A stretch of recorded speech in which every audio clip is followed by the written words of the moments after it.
Hi, so welcome back to Real Auto Reports. I'm Jonathan McGrew.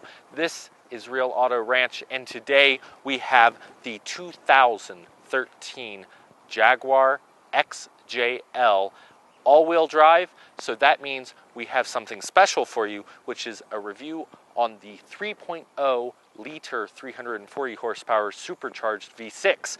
This is the Real First Impressions video edition, so let's take a closer look. All right, so from the front, this is a stately car, and it's meant to be. It's got a very prominent grille here, very flat indeed as well, so it gives it this, well, very bright and aggressive personality with the checked grille here, or the mesh grille that is a plastic, but it is chromed plastic. You've got your Jaguar symbol, and people go, oh, well, where's the leaping cat on the hood? Well, actually, this harkens back to the older Jaguar logo, the one they've used on cars going well back into the long dark ages of driving. But you would notice it if you went back to some of the quintessential cars like the XK120 or even the XKE. It has lovely, adaptive, and intelligent high-intensity discharge headlights.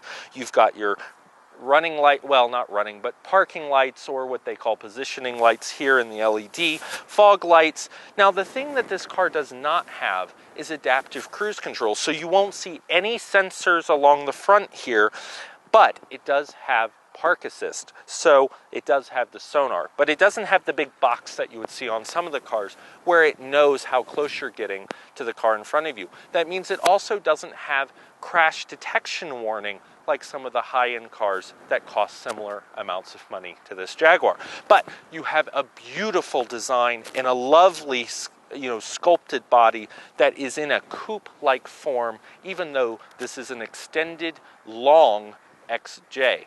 Let's take a look at the side so we can really get the sense of how big this car really is.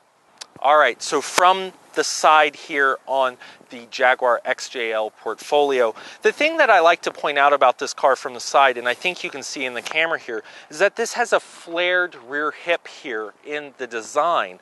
That means that your rear wheel looks offset from your front wheel, and indeed, that gives you that kind of performance driving characteristic, the different tracks.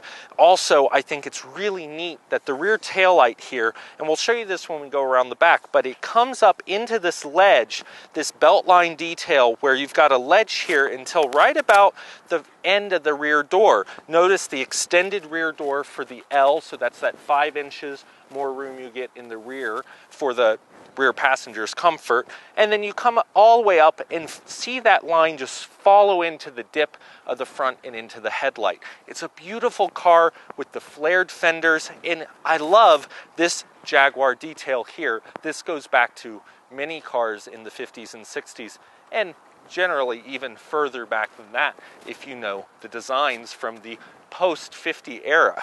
Well, pre-50 era, actually. Post would have been the ones I just talked about. But what I like is this chrome detail around the windows. You've got just a lot of sculpting on this car, even though it's a pretty slab side design. It also has the panoramic roof and one that will open and slide back as well as tilt. It's a beautiful car, power fold-in mirrors when you lock it. It's got blind spot monitoring and the turn signals in the mirror. There's not a lot that you could want on this car, but what you'll notice on the all-wheel drive and the Portfolio is you have 19-inch wheels instead of like 20s that you'll see on some of the other Jags that have just the rear-wheel drive. Let's take a look at the back. All right, so from the rear, you're going to notice that design detail I talked about before. This ledge comes back into the taillight, integrates into the curve of the lower bumper there, where the bumper and the trunk lid come together. It's a lovely look. You've got a nice lip here that creates a little bit of a spoiler or a downforce area. And then, of course, if you were looking for the leaping cat on the front, well, it is on the back instead. And it is still dimensional, just not sticking out on the hood. You also have the lovely feature on the XJL of the power open and the power close. You have about a 15.2 cubic foot trunk and that's not bad, although it's not class leading for a car of this size. Now, don't go expecting to fold rear seats down and stuff like that in this car, because this is a luxury line and you really probably shouldn't be carrying that much stuff in it anyway. But it has rear park assist. It has this lovely chrome detail in the middle of the back bumper, just giving it that little bit of extra. We see that on a lot of luxury cars these days. And you do have a rear camera, but you'll notice the camera doesn't show up here. Well, it isn't. It's actually down here above the license plate. So you don't get it, you don't have to have that lip up in the trunk lid that you see for a lot of cars these days. That way the license plate stays low with the lighting and the camera all down there. And indeed, it actually works out pretty well at night when you're reversing, because you get the benefit of those lights and how they shine on the ground along with your reverse lights. All LED inspired back here gives it a nice look. Now, overall, the design for the Jag, well, it hasn't changed since it was introduced in 2009, and I say, why mess with a great thing? In 2013, this car still looks as forward-looking as it did when it was introduced. It was a real departure, but still a beautiful Jag, and it lives up to that luxury and performance-oriented name. Let's take a look inside. Okay, I would normally say from the driver's seat, but this time, since this is the long wheelbase with the extra 5 inches of room, I wanted to show how a 6-foot tall person can sit in the back, just lounge in luxury. It's lovely back here. Now, it is a coupe roofline, so the thing you'll notice driving and riding in this car is that there is a little bit of a departure issue here with the lowness of the side of the door sills here, or the roof line. But you do have cool features like the rear shade, and in some of the models you can even get a power rear shade. But in the Portfolio with the all-wheel drive in the XJL, that doesn't come standard. It is an option, and one that this car doesn't have.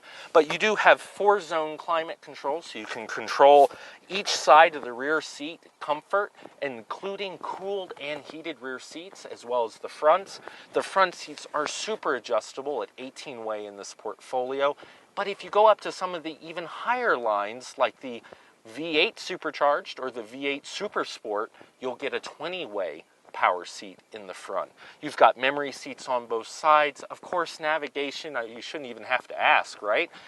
You've got satellite, blind spot monitoring, no lane departure, no adaptive cruise, but you do have a lovely panoramic sunroof with single stage closing shades. And what I mean by that is the power rear shade will close on demand from a button back here in the back. You can control it from the front, or you can choose to close both or them individually front and back. So it's a really nice system, and this car's meant to be ridden in, but it's also meant to be driven, so you have that drive and sport mode, the twist shift that disappears into the console, and some lovely, just lovely performance out of this new 3.0 V6 supercharged. It may sound a little sluggish at 0 to 60, but 6.1, but when you're in this car driving with the quiet and the Meridian sound, it is quite lovely. And that's just our real first impression. We haven't even given you the real video yet. Let's take a look under the hood and talk more about what's powering this new cat. All right, so under the hood, you're going to find the supercharged 3.0 liter V6 engine. V6 is really what the Jag started with. The XJ had a 6-cylinder long ago when it started out in the 70s. So it's actually kind of cool to see it come back, and with the supercharged lineage. What is nice about this car is that it's 340 horsepower, mated to the intelligent all-wheel drive system. That gives you a lot more control in inclement weather, and indeed, here in the Rocky Mountain area, we like all-wheel drive, especially in cars that we love to drive. So this is a nice setup, and it does drive nicely. Now, it will decrease your turning circle, and you don't notice the all-wheel drive actually when you're turning tight. It is a really smooth system, right up there with the way that an Audi would drive. In fact, it steers beautifully. But you're going to see a little bit different performance, and that's why it's got a 0 to 60 of 6.1 seconds, according to Jaguar, as opposed to the XJ rear-wheel drive or the XJL rear-wheel drive with the same Well, actually just the XJ with the same rear 3.0 supercharged engine will do 0 to 60 in 5.7 seconds. So you can see that weight in that additional all-wheel drive will give you a little higher 0 to 60 time, but you'll still see 16 miles per gallon in the city, 24 out on the highway, and 19 combined, which for such a big luxury sedan is not bad, and is comparable to cars that have similar amounts of horsepower and performance that have big V8 engines. So we think Jaguar's doing a good job. You don't buy one of these cars for economy, but they're still making it pretty affordable to drive, even though it's got an $86,000 price tag. Let's see how this car is out on the road, and maybe that first impression will seal the deal for it being a good or a bad overall experience. All right, so here we are in the 2013 Jaguar XJL, and this is a pretty cool car because it is the all-new for 2013 3.0 liter V6 supercharged 340 horsepower all-wheel drive. So what's interesting about this car is that it's actually the slowest Jaguar you can buy in the XJ.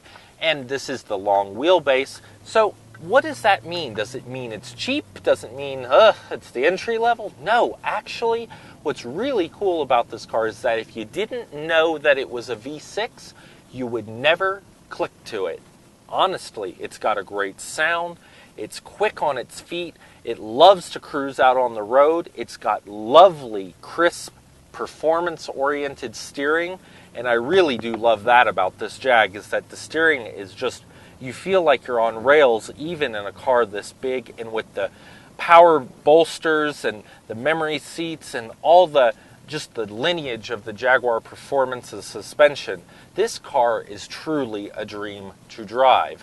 And in that, it's going to get decent fuel economy because, I mean, this car out on the highway will do about 24 miles per gallon and about 16 miles per gallon in town, which is not bad for about a little over an $86,000 price tag and 340 horsepower. So, and there you go, the start-stop technology. So Jag hasn't left anything out of the equation. Well, from a first impressions perspective, this car is great to drive, although with this rake coupe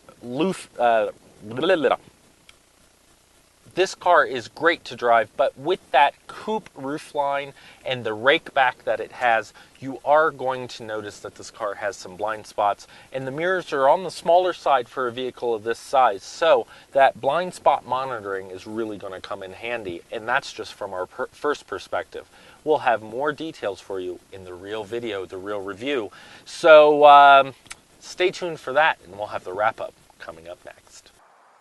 So that's the Real First Impressions video edition on this 2013 Jaguar XJL all-wheel drive, and this is the 3.0 V6, so this is new for 2013, 340 horsepower, supercharged, and the funny part about this is that you can only get the all-wheel drive with the supercharged engine in the V6 configuration.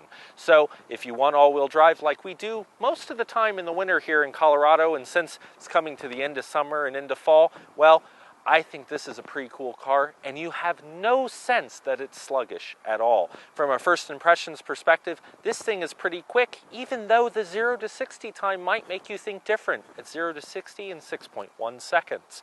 So this will be your slowest XJ, whether it's long or not, and all in all, it doesn't make me like it any less. I think the lines, I think the status, the attention to detail in the interior is impeccable in these Jaguars, and that's what makes people want them.